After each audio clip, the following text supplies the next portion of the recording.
Hello বন্ধুরা, আশা করি সকলে ভালো আছেন। ব্যস্ততার মধ্যে যদি অল্প খরচে অল্প সময়ের ভেতর ভালো রেসিপি বানানো যায়, তাহলে কিন্তু সেটা আমাদের খুবই পছন্দ হয়ে যায়। যেমন আজকে আমি চিকেনের রেসিপিটা হাতে মেখে বানিয়েছি, খুব অল্প সময়ের মধ্যেই কিন্তু হয়ে গেছে। আর যা স্বাদ হয়েছে না, সবাই কিন্তু চেটেপুটে খেয়েছে। আর যাদের খাইয়েছি, গেস্টরা কিন্তু জিজ্ঞেস করছে যে এটা কীভাবে বানালেন, এতটাই টেস্টি হয়েছে। চলুন তাহলে কথা না বাড়িয়ে বানিয়ে ফেলি আজকের এই চিকেন রেসিপিটা। আমি এখানে 600 গ্রাম মতন চিকেন নিয়ে নিয়েছি। চিকেনটাকে আগে থেকে জল দিয়ে ভালো করে পরিষ্কার করে ধুয়ে নিয়েছি। অনেকেই বলেন চিকেন খেতে পছন্দ করি, অথচ একটা বিশ্রী গন্ধ লাগে। সেই জন্যে আমি এখানে অর্ধেক অংশে লেবুর রস দিয়ে দিলাম, আর দিয়ে দিলাম হাফ টি চামচ মতো লবণ। আমার মতো করে বানাবেন, একেবারেই গন্ধ থাকবে না। এটা মাখিয়ে আমি মিনিট 5-6 রেখে দেবো। এখানে 3খানা পেঁয়াজ নিয়ে নিয়েছি। পেঁয়াজের মাথার অংশটা কেটে বাদ দিয়ে দিলাম, আর পেঁয়াজগুলোকে একটু বড় বড় সাইজের করেই কেটে নিচ্ছি। 600 গ্রাম মাংসের জন্যে 3খানা পেঁয়াজই যথেষ্ট, আর বেশি পেঁয়াজ নিলাম না। আমি এখানে একটা মাঝারি সাইজের ক্যাপসিকাম নিয়ে নিয়েছি। ক্যাপসিকামটাকে আগে থেকে ধুয়ে পরিষ্কার করে নিয়েছি। ক্যাপসিকামটাকেও আমি একটু বড় বড় সাইজের করে কেটে নিলাম। এবারে আমি নিয়ে নিয়েছি 3খানা টমেটো, আগে থেকে ধুয়ে পরিষ্কার করে নিয়েছি। আমি সমস্ত সবজি আগে থেকে ধুয়ে পরিষ্কার করে নিয়েছি। টমেটোটাকেও আমি দেখুন বড় বড় সাইজের করে কেটে নিলাম। এখানে নিয়ে নিয়েছি খানিকটা পেঁয়াজ পাতা, আগে থেকে ধুয়ে পরিষ্কার করে নিয়েছি। এবার পেঁয়াজ পাতার নিচে সাদা অংশটা আমি কেটে নিচ্ছি। তারপরে পেঁয়াজ পাতাটাকেও কেটে নিচ্ছি। কোনো ঝামেলাই নেই রান্নাটায়। দেখুন, একবার যে দেখবে না, সে অনায়াসেই করে ফেলতে পারবে। দেখুন আমার মিনিট 10 হয়ে গেছে। এবার চিকেনটাকে আমি জল দিয়ে ভালো করে ধুয়ে নেব। দেখুন, এইভাবে ধুয়ে নিলে পরে চিকেনের মধ্যে যে গন্ধটা থাকে সেখানে একেবারেই থাকবে না রান্না করার পর। দেখুন চিকেনটাকে আমি জল ঝরিয়ে রেখেছি। এবার যে কড়াইতে রান্না করব সেই কড়াইয়ের ভেতর আমি চিকেনটাকে নিয়ে নিলাম। দেখুন বন্ধুরা, এতটাই সোজা রেসিপি, আর টেস্ট কিন্তু মুখে লেগে থাকার মতন। কেটে রাখা পেঁয়াজটা দিয়ে দিলাম, টমেটোটাও দিয়ে দিচ্ছি, ক্যাপসিকামগুলোও দিয়ে দিচ্ছি। এবারে এর ভেতরে আমি দিয়ে দিচ্ছি 2 টেবিল চামচ মতো আদা রসুন বাটা। আদা রসুন বাটাটা একটু বেশি পরিমাণেই দেবেন, তাহলে খেতে ভালো লাগবে। পেঁয়াজ পাতা সাদা অংশটা যেটা ছিল সেটা কেটে রেখেছিলাম, সেটা দিয়ে দিলাম। এবারে আমি এর ভেতরে দিয়ে দিচ্ছি প্রয়োজন মতো লবণ, 1 টেবিল চামচ মতো লবণই দিলাম। এবারে এর ভেতর দিয়ে দেবো বেসিক কিছু মশলা। এখানে 1/4 টেবিল চামচ মতো হলুদের গুঁড়ো দিলাম, 1 টেবিল চামচ মতো ধনের গুঁড়ো দিলাম, আর হাফ টেবিল চামচ মতো জিরের গুঁড়ো দিয়ে দিয়েছি। খুব বেশি মশলা ইউজ করব না আজকে। 1 টেবিল চামচ মতো লঙ্কার গুঁড়ো দিলাম, তবে লঙ্কাটা অবশ্যই নিজেদের পছন্দ মতো দেবেন। আর হাফ টেবিল চামচ মতো কাশ্মীরি লঙ্কার গুঁড়ো দিলাম কালারের জন্যে। আর 1 টেবিল চামচ মতো দিয়ে দিয়েছি গোলমরিচের গুঁড়ো, দারুণ সুন্দর টেস্ট আসবে। আর এখানে দিয়ে দিয়েছি 2 টেবিল চামচ মতো সর্ষের তেল। আজকে সর্ষের তেল দিয়ে রান্নাটা করব। যত সম্ভব অল্প তেল মশলা ব্যবহার করেই কিন্তু অসাধারণ টেস্টি একটা রেসিপি আজকে বানিয়ে ফেলবো। আপনারা শেষ পর্যন্ত ভিডিওটা দেখুন। এবারে আমি সব কিছু খুব ভালো করে মিশিয়ে নিচ্ছি। কোনো কষানোর ঝামেলা নেই, হাতে মেখে বসিয়ে দেবেন, তাহলেই কিন্তু রান্নাটা তৈরি হয়ে যাবে।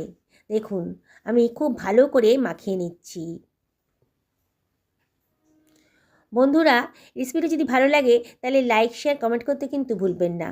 আর যেসব বন্ধুরা এখনও আমাকে সাবস্ক্রাইব করেননি, তাদেরকে আমি রিকোয়েস্ট করবো আমার চ্যানেলটা সাবস্ক্রাইব করার জন্যে। পাশে থাকা বেল আইকনটা অবশ্যই ক্লিক করে দেবেন, তাহলে আমার রান্নার নোটিফিকেশানটা আপনারা চটজলদি পেয়ে যাবেন। দেখুন 2 থেকে 3 মিনিট ভালো করে আমি মাংসগুলোটাকে মশলার সাথে মিশিয়ে নিলাম, মানে খুব ভালো করে মেখে নিলাম। এবারে আমি এর ভেতর দিয়ে দিচ্ছি 2 টেবিল চামচ মতো ভিনিগার। আজকে আমি এই রান্নাটাতে 1 ফোঁটাও জল ইউজ করব না, ভিনিগার দিয়েই রান্নাটা হয়ে যাবে। আর এর ভেতর দিয়ে দিচ্ছি 1 টেবিল চামচ মতো সোয়া সস। এবার আমি দিয়ে দিচ্ছি ধনেপাতার মোটা মোটা ডাঁটিটা, মানে শক্ত ডাঁটিটা দিয়ে দিলাম। এবারে আমি দিয়ে দিচ্ছি খানিকটা কারি পাতা, খুব সুন্দর একটা গন্ধ বেরোবে। আবার আমি সব কিছু ভালো করে মিশিয়ে নিলাম। এবার ঢাকা দিয়ে 20 থেকে 25 মিনিট রেস্টে রেখে দেবো।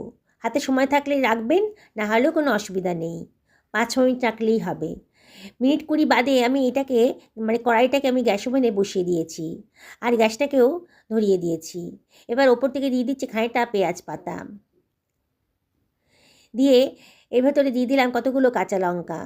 এই রান্নাটা একটু ঝালঝাল খেতেই ভালো লাগবে। এবার ঢাকা দিয়ে মিনিট 5 হাই ফ্লেমে রান্না করে নেব।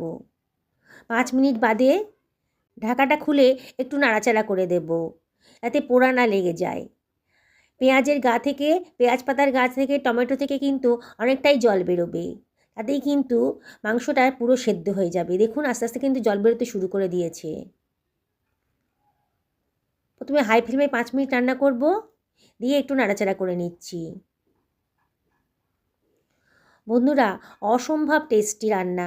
একবার যদি করেন না, এই ঝামেলাহীন রান্নাটা আপনাদের বারে বারে কিন্তু করে খেতে ইচ্ছা করবে। আবারও ঢাকা দিয়ে মিনিট 20 লো ফ্লেমে রান্না করে নেব।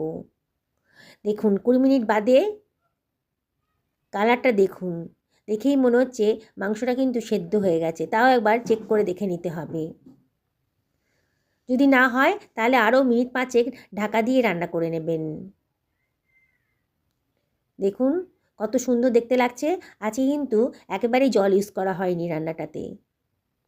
আমি একটা কাঁটা চামচে দিয়ে দেখছি, দেখুন মাংসটা কিন্তু একেবারে নরম হয়ে গেছে, গলে যায়নি, কিন্তু আমার সুসিদ্ধ হয়ে গেছে।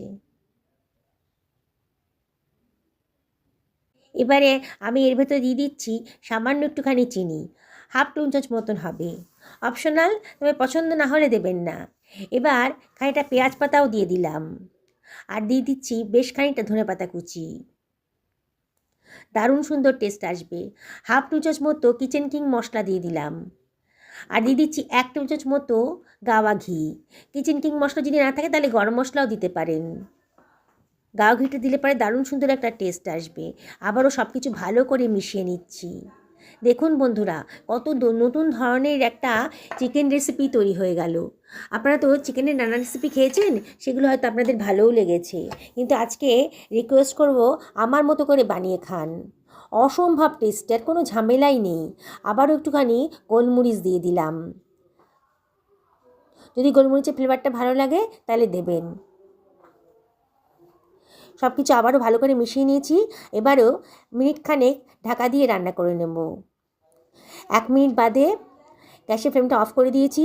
দেখুন কত সুন্দর একটা চিকেন রেসিপি তৈরি হয়ে গেল। এই চিকেন রেসিপিটা আপনি ভাত, রুটি, লুচি, পরোটা যার সাথেই খান না কেন, তাতেই খুব ভালো লাগবে। আর যাকে খাওয়াবেন না, গ্যারেন্টি দিয়ে বলছি বন্ধুরা, জিজ্ঞেস করবেই আপনাকে কেমন করে বানিয়েছেন, এত টেস্টি হয়েছে।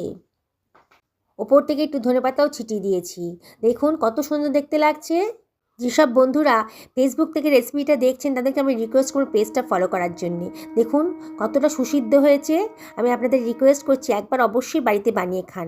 সকলে ভালো থাকুন এই কামনাই করি।